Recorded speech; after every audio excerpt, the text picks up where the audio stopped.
episode 28 of our 52-week project. This is, remember, as it says there, we are trying to prepare our people to be grateful for the gift of the Catholic faith that happened in April 14, 1521.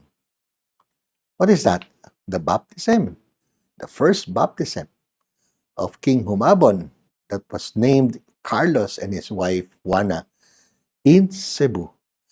And we are just about, we could say, 25 weeks away from that date. And so we would not want only to be grateful, we want to value. We want even to appreciate and let the next generation appreciate and live that faith. Now, we have to know it better. We have to understand it, but above all, we have got to love it more. And that's why we're doing this episodes in order to make that celebration of 500 years of Christianity not only significant, but really relevant for the next 500 years. Let's move on to the biblical text meant for this episode. The true light which enlightens everyone was coming into the world. He was in the world, and the world came to be through him. But the world did not know him. He came to what was his own, but his own people did not accept him. But to those who did accept him, he gave power to become children of God, to those who believe in his name, who were born not by natural generation, nor by human choice, nor by a man's decision, but of God. And the Word became flesh, and made his dwelling among us. And we saw his glory, the glory as of the Father's only Son, full of grace and truth. Mga kapatid, narinig natin yung text from the Gospel of the beloved disciple. At bungad na bungad pa lang po, di ba? Sino ba si Jesus? Kita niyo rito. Dito baliktad eh. Jesus jeans, it's a brand.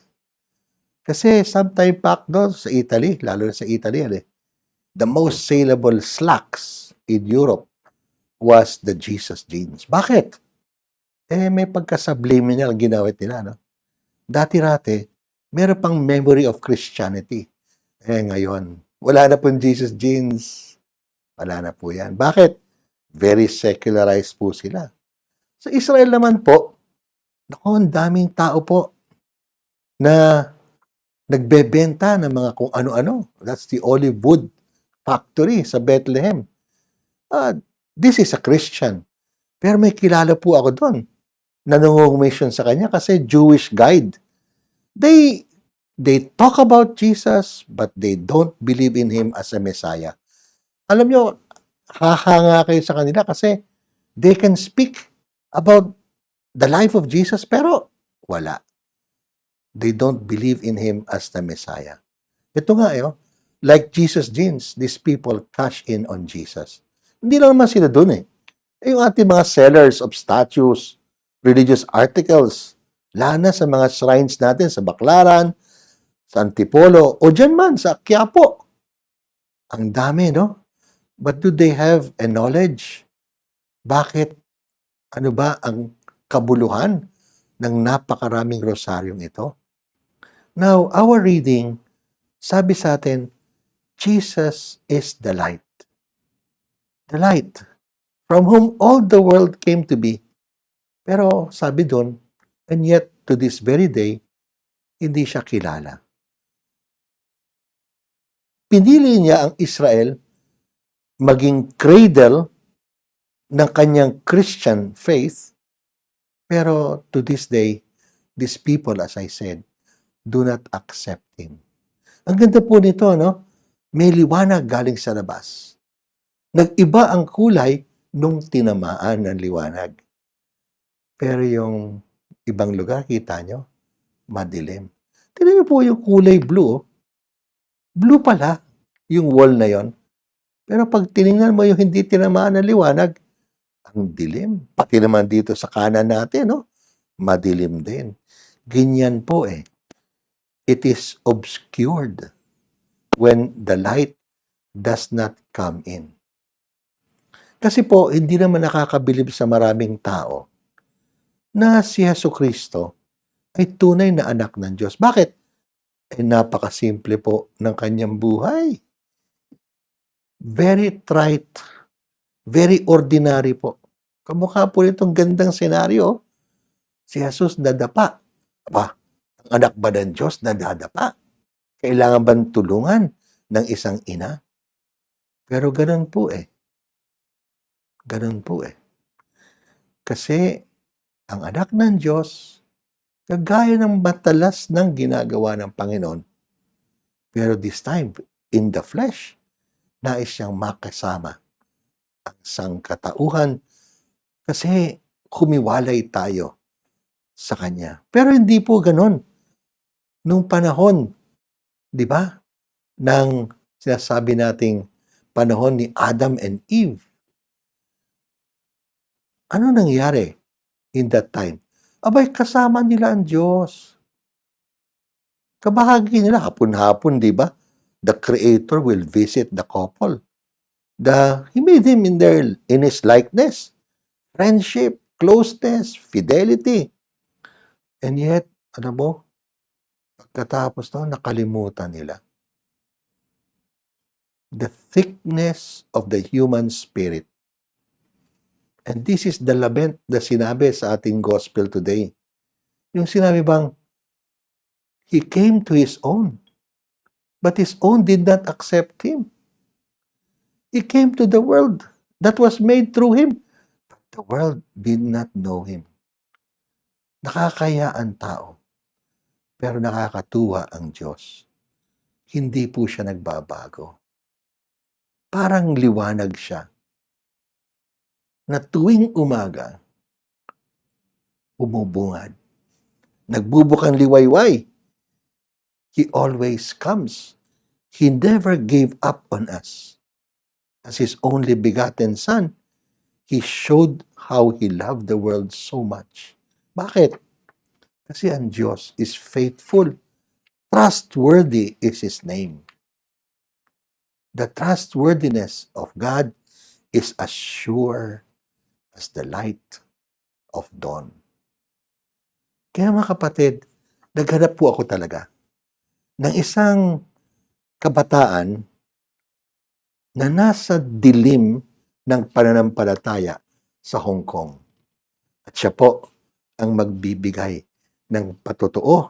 Paano niya binubuhay ang kanyang pananampalatayang Katoliko in the midst of a very secular, I would say, a very consumeristic society like Hong Kong.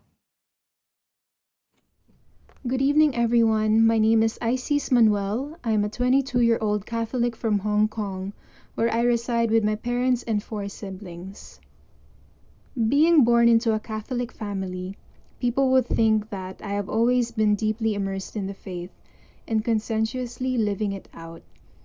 But as I was growing up, I had my share of struggles as a young Catholic.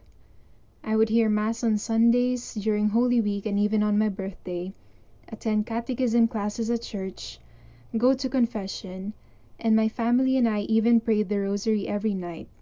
But back then, Jesus was solely a distant God and not a friend to me. I didn't completely understand the value or substance of all the prayers and sacraments that we did. But again, they were things I was accustomed to, and things I did simply for the sake of doing them. When I was in senior primary school, I was challenged even more without even knowing it. I didn't question the faith, but I was convinced that it was something separable from other aspects of my life. I based my understanding of my worth on my relationships and what others thought of me, especially my peers at school. Each day that I went to school, I was a little less of the Catholic girl my parents raised me to be. I learned to be profane and to mock others. I felt like I entered a new world when I got to high school, and really my introvert self was so overwhelmed.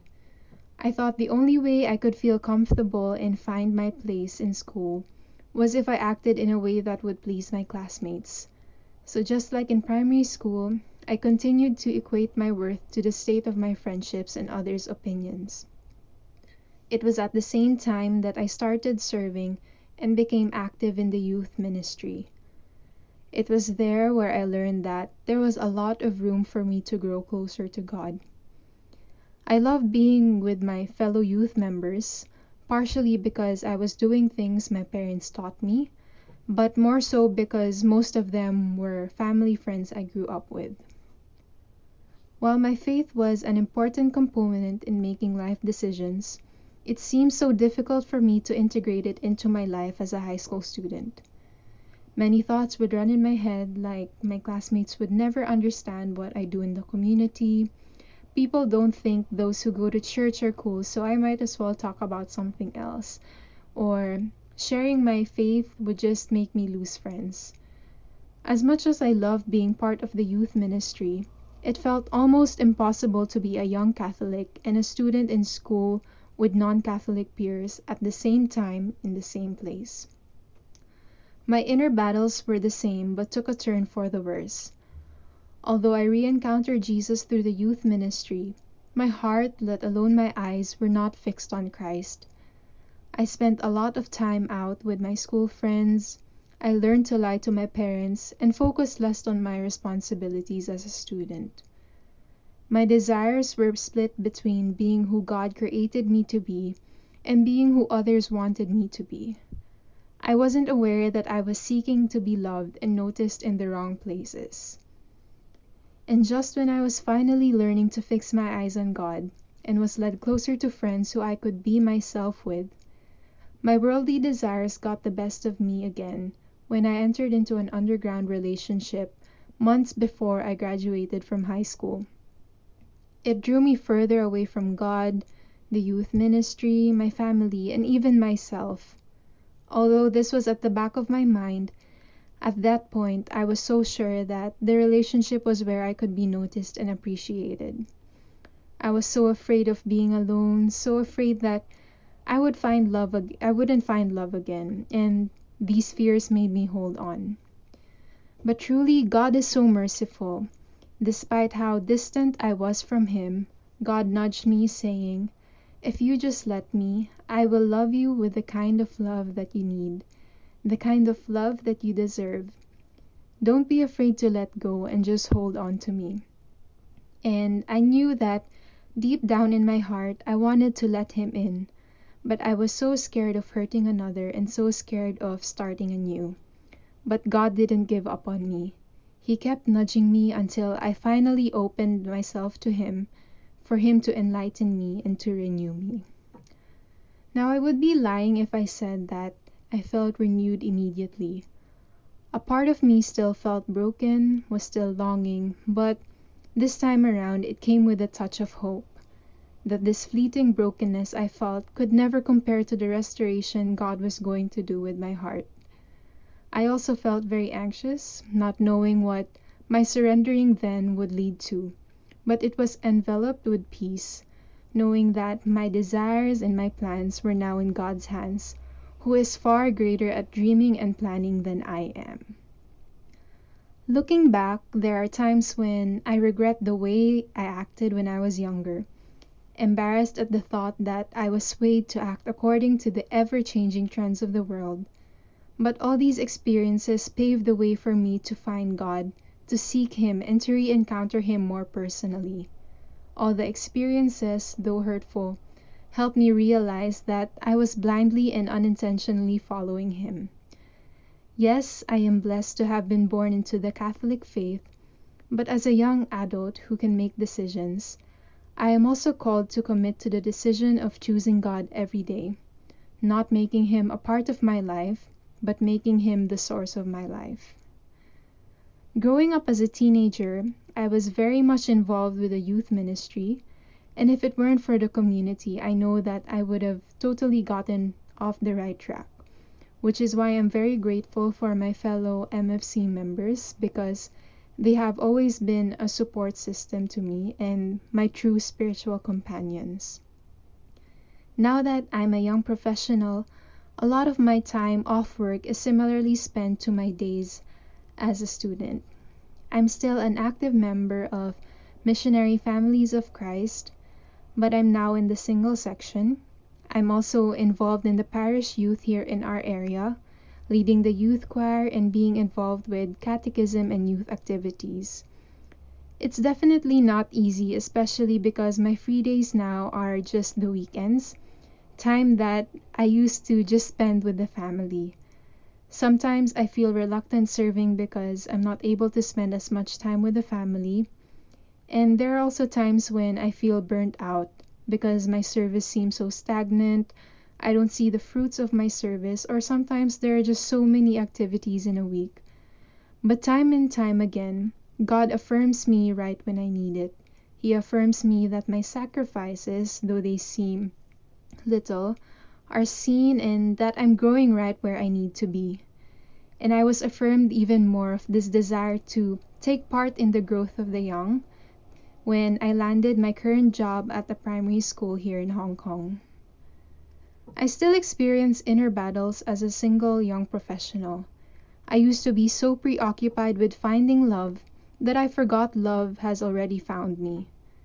There are still times when I wonder how my future will be, but I am at peace knowing that God has been working in me, He is still working in me, and He always prepares me for each season of my life.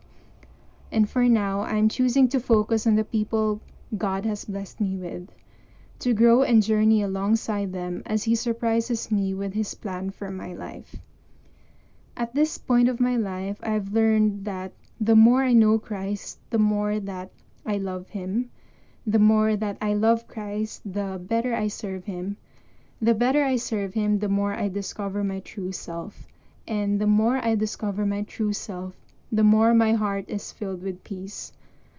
Whenever and wherever I am, as long as I remain in Christ, I know that I am home.